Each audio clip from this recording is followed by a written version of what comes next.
watching Canadian Muslim news on Muslim Network TV. From Toronto, Ontario, I'm Catherine Bullock. Assalamu alaikum and greetings of peace. Up next, a conversation with author FARHAD KHADIM about a new children's book he's written that teaches about fasting and poverty. But first, some news headlines. Federal government announces nearly $9 billion to manage inflation. Rabia Khedr wins Human Rights Award for advancing disability rights. Philippine suspects wanted for beheading 2 Canadians surrender. World Health Organization working on changing name of Monkeypox virus. And now the details. Deputy Prime Minister and Finance Minister Chrystia Freeland has announced almost $9 billion in measures for Canadians to manage inflation. Freeland says the affordability plan will put more money in the pockets of Canadians. Among the new measures is expanding the Canada Workers Benefit by almost $2 billion and providing a one-time housing affordability payment for low-income Canadians. She also announced free dental coverage for certain Canadians and a reduction of childcare costs by the end of the year. NDP leader Jagmeet Singh and some Conservative MPs criticised Freeland's plans, claiming it will not help Canadians. Rabia Khedr wins first ever Daniel G. Hills Human Rights Awards. The Ontario Human Rights Commission gave Khedr the Distinguished Service Award for over 30 years of advancing disability rights. Khedr is the co-founder of the Race and Disability Canada Network and currently serves as the National Director of Disability Without Poverty. Through her work, Khedr highlights the voices of the marginalized, including people of color, women, and those with disabilities. The Daniel G. Hill Awards recognized 4 people this year for making Ontario a better place to live. 2 Abu Sayyaf military commanders wanted for beheading Canadian tourists Robert Hall and John Ridsell are in police custody in the Philippines. Filipino officials did not provide details on how and when the surrender happened. They say the 2 will face multiple criminal charges. Hall and Ridsell were kidnapped in 2015 and killed in front of an Islamic State group-style black flag after their ransom deadline passed without any payment. At the time, Canadian Prime Minister Justin Trudeau said paying a terrorist group would only put more Canadians in danger. Canada and the Philippines have listed Abu Sayyaf as a terrorist organization. The World Health Organization could soon change the name for the monkeypox virus, which has spread in many parts of the world in recent months. Director General Tedros Adhanom Ghebreyesus said earlier this week that the international body is working with partners and experts worldwide on the name change. The move comes after a group of 30 scientists wrote a position paper citing an urgent need to change the virus name because it is stigmatizing.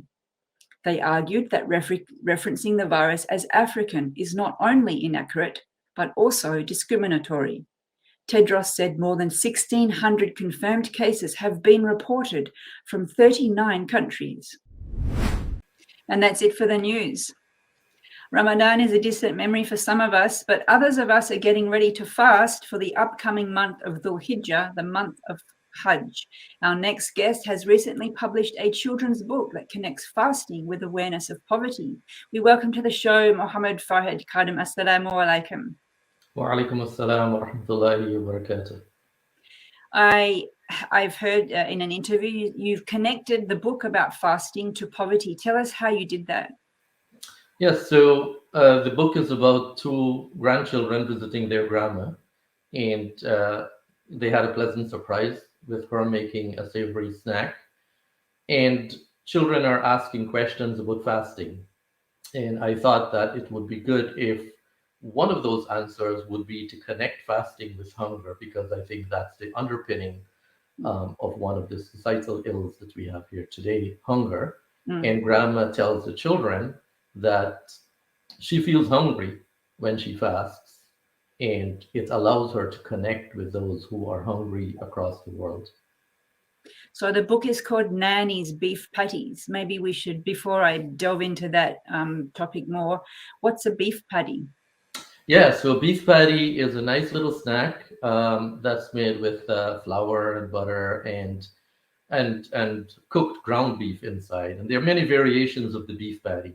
The most famous is the Jamaican beef patty, but my book is about the beef patty that is made by people from Guyana, where I originate from. So you want to show us the cover? Sure. So this is Nani's beef patties, and the illustration was wonderfully done by someone in Turkey, Ayla Yasachi, and she did an illustrations for another book that I published recently called "Oh, the Things I See," which you can see here, and that's also available on Amazon. Mm-hmm. Yeah. So you said Guyanese beef patties, and you are originally from Guyana, but you're a long-time resident and community activist in Toronto. What gave you the idea of this book? Yeah, so my wife Farida, she likes to bake. She's been baking since she was a child, and one day she brought over the children of her niece, two girls, Aria and Arissa, and she said, "Okay, today we're going to bake beef patties." And it was really an interesting day because they were so engaged in doing everything to ensure that the beef patties come out very well. And I thought, oh, this would be really cool if we can write a book about this. And that was the idea for Nanny's beef patties. And do you think that, so what age group are you aiming this book at? Yeah, so this book could be read by kids from 5 to 10 years old. I think that would be, for the 5-year-old, it might have to be read by an adult or helped by an adult. But for the 8 to 12-year-old, they could read it, and I've read it to grades 2 and 3 at the IIT Academy recently, and they really enjoyed it because it's not just the reading of the book, but it's the engagement that really brings out the points in the book. Do you think that children that young understand the concept of poverty and hunger? I think they do. I think that many of the children who live here, they go with their parents to various places. They see people on the street begging. They see people hungry. They look at shows and news. And in the mosques also, and in other places, we talk about hunger. We talk about donations that go towards those who are poor and those who are needy. So I think at a certain level, they do have an understanding, perhaps not a very mature understanding, but an understanding of hunger and of poverty. And, this really helps them with an introduction to that understanding also.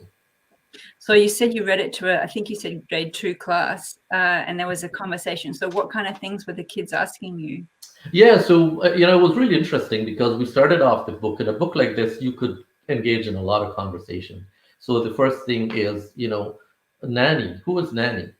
And in different cultures and different languages, we have different words for grandma, and so we engaged in a conversation about, what are the different names for grandma, and quite interestingly enough, there are some kids and us also who may have never seen our grandmas. They may have passed away before we had the chance to see them. So that was also a point of conversation. We talked about the whole process of baking and whether they help their moms in the kitchen or not. And then the concept of Ramadan and iftar and suhoor and Eid. I tried to put a little bit of humor in the book, by some pun on the words. For example, breakfast. One of the kids in the book, he pointed out, oh, okay, we have breakfast in the morning and then we break fast in the evening, and isn't that great? That can be confusing. Yeah. Now, I remember having conversations with Muslims over the years, this kind of little joke that Muslims don't really read. Do you think that it's worth writing books? Yes, I think so. I mean, I think that at least, I have two grandchildren, and they're just 16 months and 15 and 16 months. And my daughters tell me that, and I've seen it for myself, that children are very much interested in books. When my grandkids come over, and when my kids were young also, they would bring me a book. We have books all over the place. And when you take them to the library, they're very engaged. So I think that children are very much engaged in books, especially if their parents limit them with screen time, for example. So the books is actually there for them to engage with. I mean, books like, Brown Bear and Winnie the Pooh and other books are classics, right? And we've read them to our children and our grandchildren, and they're very happy with them. So then it's nice to have books from within the Muslim culture and communities, brown kids on covers and things. Was that a decision by you? Yes, I thought about it, and I thought that, you know what, I'd use the names of my grandkids in the book. So the two kids in the book, they have the names of my grandkids. But I do have other books that I'm in the process of writing, and I really enjoy the process of writing. I would write everything, and I would take every minute of my spare time to write, whether that's on social media or on my app on my iPhone. Or anywhere else. I listened to the lecture the other day with Sheikh Ahmed Kuti, and I actually transcribed, 60% of what he was saying. It was a lecture on marriage. So, and I guess there are a lot of us who wish we could be writers, but you don't make a living off writing, so you have a day job, I'm guessing. Yes, I do. I do have a day job, but that day job allows me some space to write. So, for example, I would take pre-pandemic, I would take the subway to work, and I have a full half an hour to engage in writing. And I've written, I don't know if you remember, but I've published a poetry book also called Whispers of Faith. And the entire poetry book was pretty much written either in the subway on my commute to work or on a break or on a lunch hour in the underground plaza near to Metro Hall. And that's where, I'm surrounded by people, but it's still a quiet space to write. Right. Just you and the pen and paper. What advice do you have with someone who also has a story that they think they might want to share with the world? Yeah, my advice would be to start writing. You don't have to be perfect. I write just by writing notes.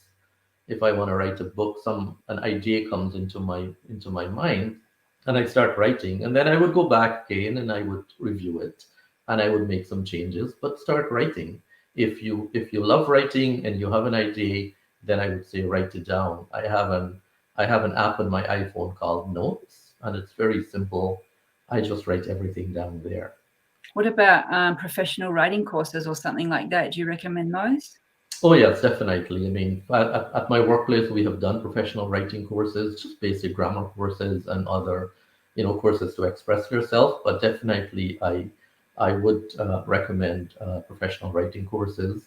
And it does not have to be the very expensive ones. There are some courses that you can actually get for a minimal price, and you would benefit a lot from it.